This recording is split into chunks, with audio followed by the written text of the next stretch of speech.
এই ভিডিওটা দেখো। প্রধানমন্ত্রী নরেন্দ্র মোদী দিল্লির এক গির্জায় গিয়ে খ্রিস্টানদের সঙ্গে বড়দিন মানাচ্ছেন। আর এইদিকে বাইরে আরএসএস বিজেপির নেতাগুলা কি করছে দেখেন এই ভিডিওটা। মধ্যপ্রদেশের এক চার্চের ভিতরে অত্যাচার। উত্তরপ্রদেশের এক চার্চের সামনে হনুমান চল্লিশা করছেন। আসামের এক দোকান থেকে ক্রিসমাসের ডেকোরেশনগুলো বের করে আগুনে পুড়ে দিচ্ছে।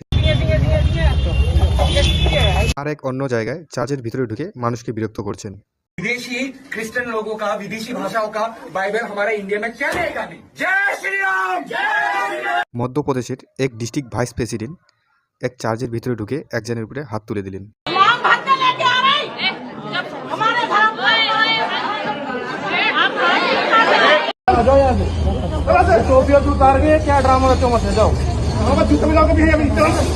ইন্ডিয়া বলো, পাকিস্তান বলো, বাংলাদেশ বলো, সব দেশেরই সংখ্যালঘুদের উপর অত্যাচার চলছে। সব দেশের সেকুলারদের একসঙ্গে হয়ে আওয়াজ উঠানো দরকার।